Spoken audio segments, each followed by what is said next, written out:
Bienvenue dans Comprendre la finance, le podcast qui vous aide à lire la réalité derrière les chiffres. Aujourd'hui, on s'attaque à une question cruciale. Comment créer de la valeur réelle?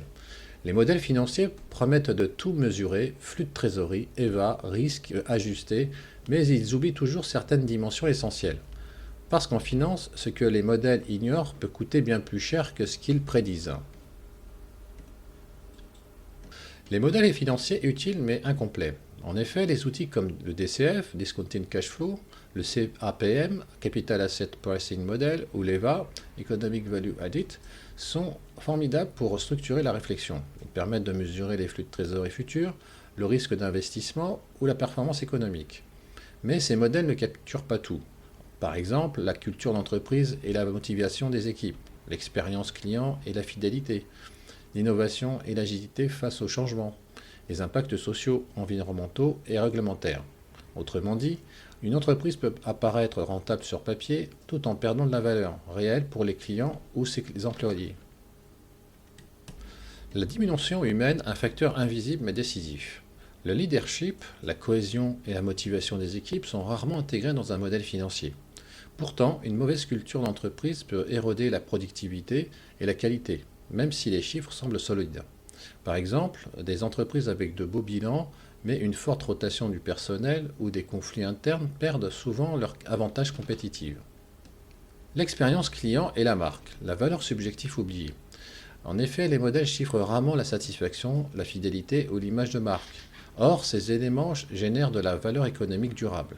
Une entreprise peut avoir un EBITDA solide, mais perdre des parts de marché si ses clients s'en détournent. Créer de la valeur, c'est aussi anticiper ce que les clients ressentent et comment ils choisissent les produits ou services. Innovation et agilité, quand les modèles deviennent obsolètes. Les projections financières ne peuvent pas prévoir les disruptions technologiques ou les changements rapides de marché. Une entreprise très optimisée sur ses chiffres peut se retrouver dépassée par un concurrent plus flexible et innovant. Ainsi, la capacité à innover est un indicateur de valeur que les modèles financiers oublient systématiquement. Le cas Amazon, quand la valeur échappe au modèle. Pendant des années, Amazon avait des marges modestes et des cash flows faibles selon les modèles classiques. Mais derrière ces chiffres, une obsession pour l'expérience client, des investissements massifs dans l'innovation et la logistique, une culture interne tournée vers l'expérimentation. Les modèles financiers prédisaient une rentabilité faible. La réalité, Amazon créait une valeur immense pour ses clients et pour son écosystème en construisant un avantage durable que les chiffres seuls ne montraient pas. Alors comment combiner modèle et jugement humain? Pour ne pas passer à côté de la vraie valeur, il faut d'abord observer les indicateurs qualitatifs, c'est-à-dire culture, motivation, qualité, satisfaction client. Ensuite, évaluer l'innovation et l'agilité, capacité à pivoter, anticiper le marché, tester de nouvelles idées. Et enfin, comprendre l'impact à long terme, externalité sociale et environnementale, réputation, fidélité. Les modèles sont utiles pour guider les décisions, mais la vraie valeur se mesure aussi avec un regard humain, stratégique et contextuel.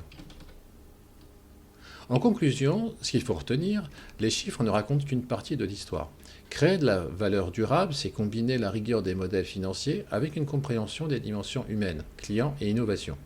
Les entreprises qui réussissent le mieux sont celles qui savent voir ce que les modèles oublient toujours.